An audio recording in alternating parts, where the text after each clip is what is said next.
Would you like to improve your multi-sig privacy where the signature looks like a single sig on the network? Most people think multi-sig is complicated, expensive, and obviously visible on-chain. Well, it's not anymore.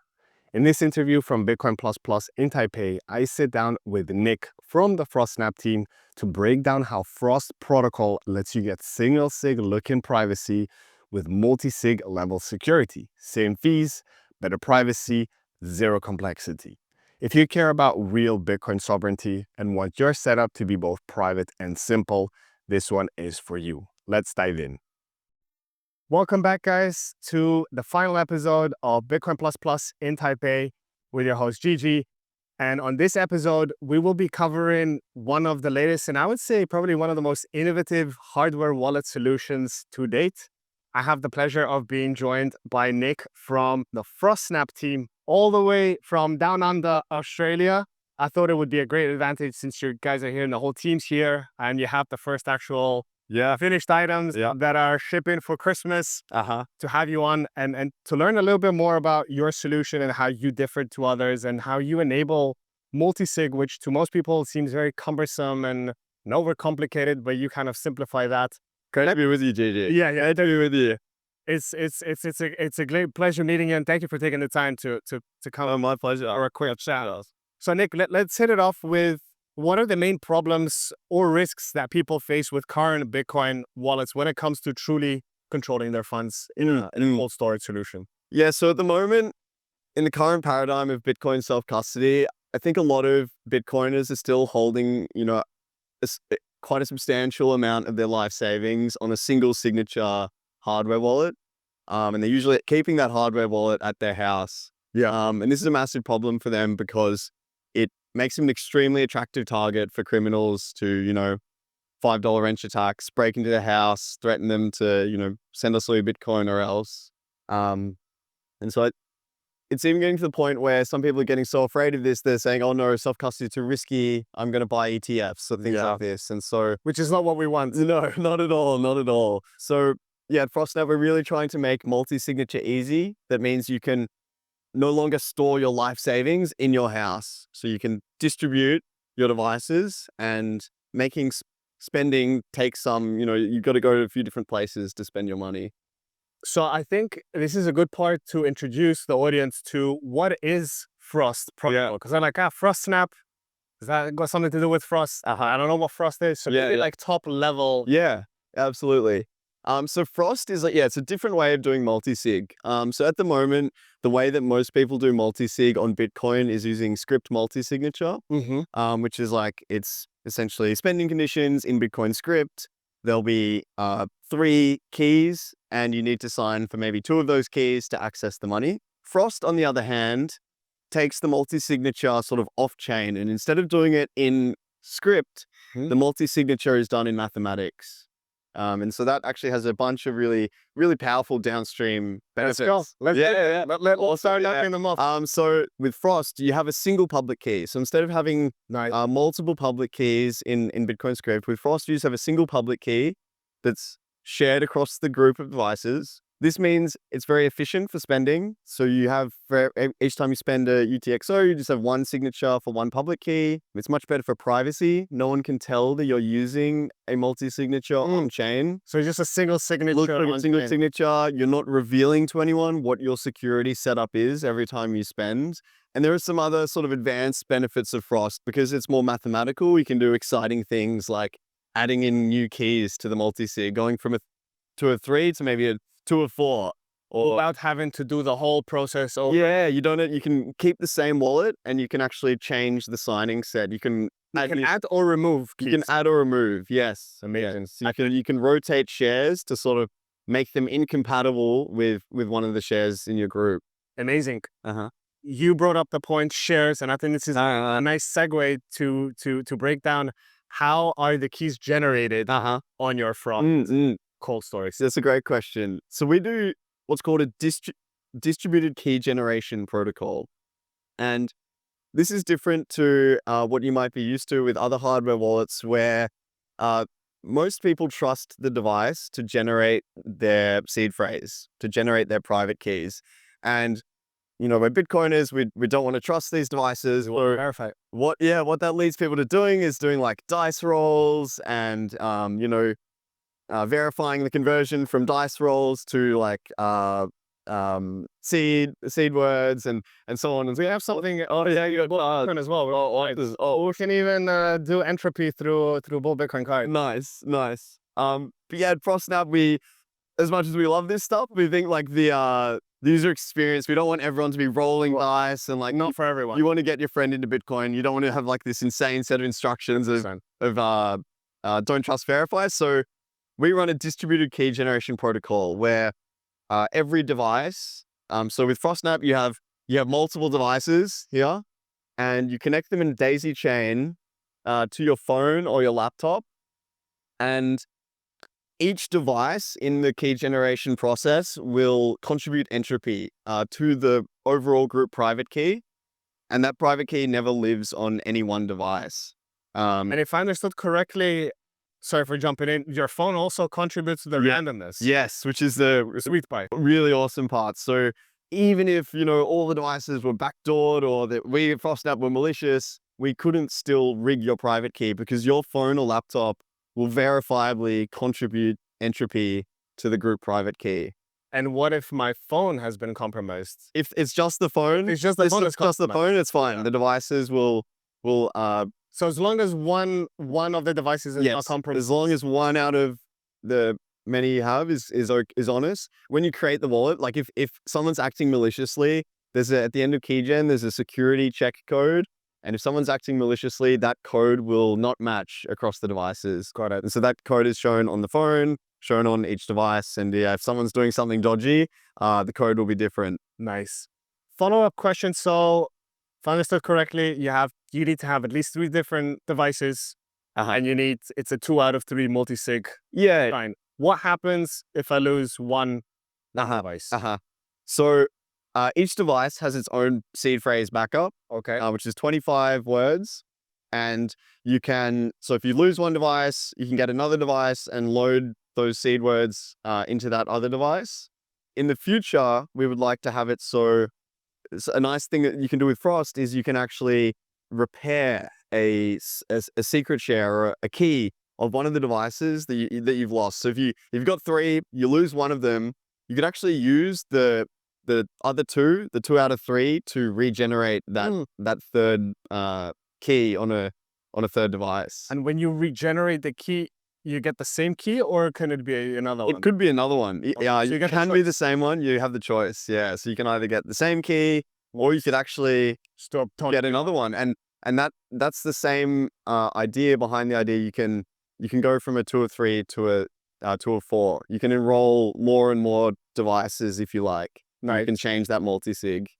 So you can have like 5 devices, but still have your 2 out of 2 multi-sig, and you can use any of the devices out of the 5, right? It's not in a chronological order. Yes, exactly. Yes. Okay. And so you only plug the devices into each other during key generation. Okay. Because that's the process that takes a few rounds of communication.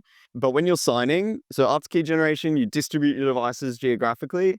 You send Bitcoin to your wallet, and then when you want to spend, you would take your phone, visit one device, sign on that device, plug it in, sign on that Frostsnap, unplug it, leave it in its secure location, and travel to the next device. And you can sign one at a time. How long is the time lapse? What if they're like in different countries? You can close the app, and the signing session will stay locally on the device. Yeah, it's persisted on your phone. Nice. I guess because that's one thing I don't know, we probably missed in the beginning, but in my eyes at least, the benefit of Frostsnap is that you have them geographically distributed. Exactly. So you don't have the 5 or the inflation $15 wrenches. Yeah.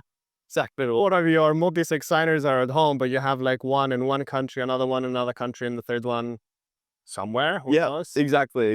That the security decision of where you leave them is sort of up to you. As to what are your security needs? How many devices do you have? Do you do a 2 out of 3, a 3 out of 5?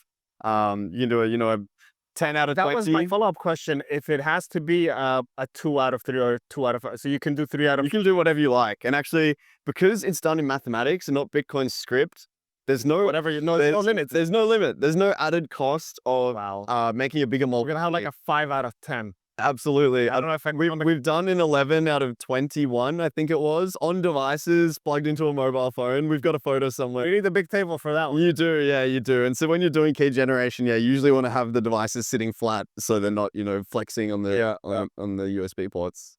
Another point I want to bring up to the viewers who are watching this, and kind of, I think the essence that I want to bring across from this discussion is the simplicity for the end user and especially for beginners. Because once you start stacking and you get to a goal to your point one of Bitcoin, half a Bitcoin, 1 Bitcoin, then you're like, oh my God, like this is already getting serious. Like single sig might not be the right way. And then you look at multi-sig solutions, and then you're like, most people go down the Casa Unchained way, which Yeah.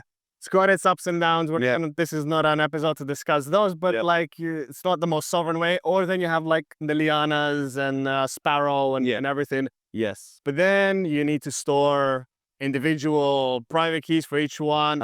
And the big key, the descriptor. So The descriptor, the descriptor. Yeah. private keys. And whoever's inheriting your Bitcoin, God forbid something happens to you, they don't have the descriptor. Yeah. Turkey.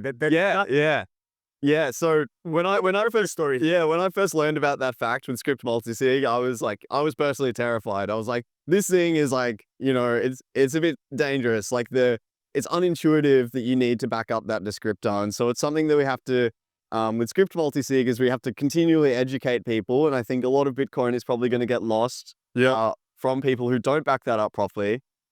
Fortunately with Frostsnap, because it's a single public key and you can reconstruct that public key with your 2 out of 3 devices, you actually don't need to back up your descriptor. So as long as you've got 2 out of 3 devices or 2 out of 3 backups, you can always reconstruct the descriptor with the single public key and access your funds. Yeah. I think that's super important, especially like for Bitcoiners who live on a Bitcoin standard and who travel a lot like we do to all around the world. And it's like, if something happens, how does, the wife and the kids take care of the Bitcoin? And with Frostsnap, it's literally just knowing where they have Frostsnap. It's great that you mentioned that, actually, because another design decision we've taken at Frostsnap is actually not to use pins or not to use biometrics or there's nothing. If you have the device, you can start recovering from that device on, say, a new phone. And so what that means for your loved ones, if you were to pass away, all they need to do is get your Frostsnaps or their backups, download the app, plug them in, they've got the money. Yeah. Amazing. Yeah. So that was actually my follow-up question. If the device that you generate the keys on is only that device accessible, but you've answered that basically you can, once they're created, once you have your wallet set up, any device you plug them in, they work, which is amazing for inheritance. Yeah. So on a new phone, to learn about the wallet, you have to visit your threshold of devices again. Yeah. So all 3 of them? 2 out of the 3. 2 out of the 3. And so upon visiting the first one, you actually learn nothing about the wallet. You just, you get sort of an image of the public key or a share of the public key. Then you visit the second device and then you learn about the whole wallet. Got it. And from there you can start doing signing sessions and you can see the transaction history. I love it. As we want to keep this episode short, I have 2 more questions lined up. And actually this next one follows through with the backup. So we said if you lose one of the 3 devices, you can just get another Frostsnap, plug it in at the end of the daisy chain and just recover the seed backup. But let's say, and God forbid, but in 10 years time, Frostsnap goes bankrupt, you guys fall apart, Frostsnap is not there. Yeah, great question. I have my 3 out of 2 multisig and I lost one, and then I lost my second one and I'm left with 1. What do I do? Yep. Great question. So the software is all open source is the first thing. And the second thing is we've designed the backup format and the structure so that it's as simple as possible for really anyone to take 2 of those backups, and you can actually squish them back together and end up with an exprib that you could load that. You can reconstruct the private key just from the backups, and you can put that into Bitcoin Core, you can put that into Sparrow. So that's like the emergency eject button. If Frostsnap how does that go? What, like a JSON file you put in, or so there's you can make a really short piece of code that will smash the backups back together. Is that user friendly for a beginner?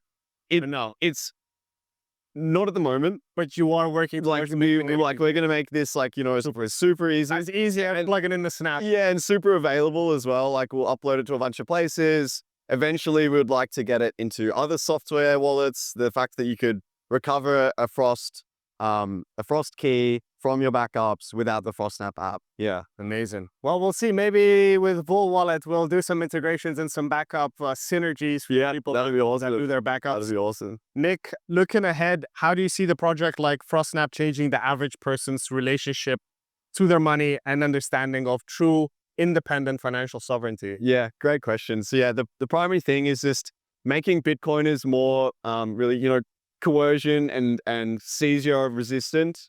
So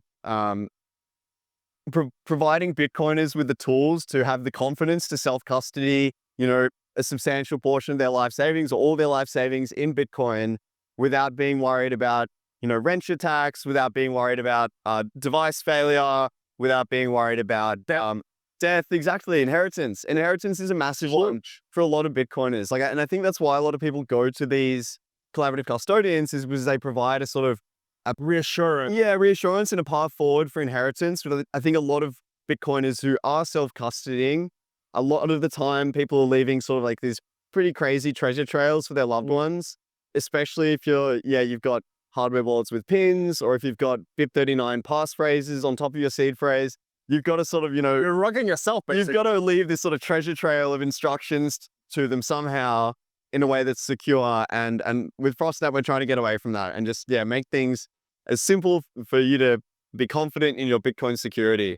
I love it. I guess that's the whole point, like trying to make it as simple as possible to get people to adopt it and actually hold their keys. So if anyone out there listening, you are holding ETFs because you think you are incapable of holding your own keys in self-custody, let alone a multi-sig setup, thanks to the amazing guys at Frostsnap, you can do that. And I think a few devices. Yeah, so these are for you. So you got blue, red, and silver. Well, we went with the blue because it's Frost, right? So it needs to be called. And then the red is, of course, the Bull Bitcoin color. And then the silver is just timeless classic. Silver, yeah. We'll be doing, if you enjoyed this conversation, I'll definitely be reviewing these devices, trying them out myself.